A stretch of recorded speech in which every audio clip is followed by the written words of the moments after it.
Hello, আসসালামু আলাইকুম। Phi Phi আইল্যান্ডে এসে ম্যাঙ্গো গার্ডেন মিস করব, এটা তো হতেই পারে না।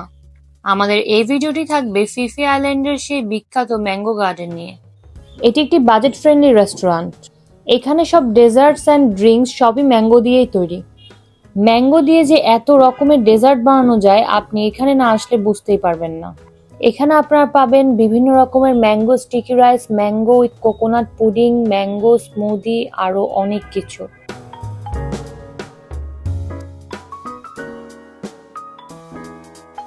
রেস্টুরেন্টটি প্রতিদিন সকাল ৮টা থেকে রাত ১০টা পর্যন্ত ওপেন থাকে। রেস্টুরেন্টে ঢুকেই ওদের ইন্টেরিয়র দেখে খুবই ভালো লাগলো।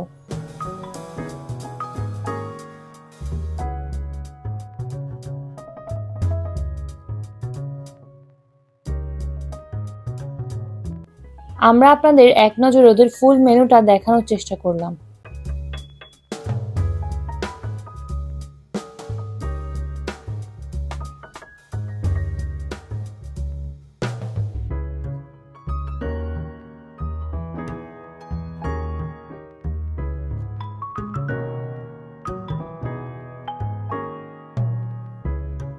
প্রথমে আমরা অর্ডার করেছিলাম ম্যাঙ্গো উইথ কোকোনাট পুডিং। এটি খুবই সুস্বাদু মিষ্টি একটি থাই ডেজার্ট, যা গ্রীষ্মের দিনে খুবই জনপ্রিয়। এটি শুধু থাইল্যান্ডে নয়, দক্ষিণ পূর্ব এশিয়ার অন্যান্য দেশগুলোতেও জনপ্রিয়।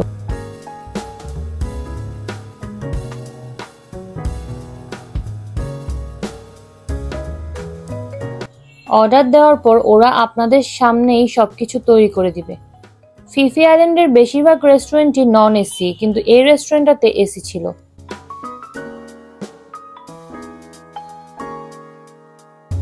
ম্যাঙ্গো স্টিকি রাইস থাইল্যান্ডের একটি জনপ্রিয় ডেজার্ট।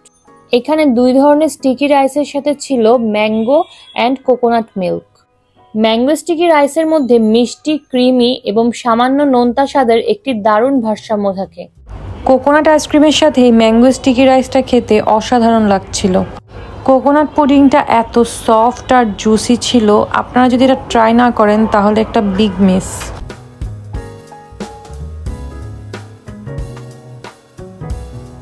রেস্টুরেন্টটি ২ তলা ছিল, আপনারা চাইলে উপরেও বসতে পারেন। আমাদের একটু রাত হয়ে গিয়েছিল, তাই উপরে লাইট অফ ছিল।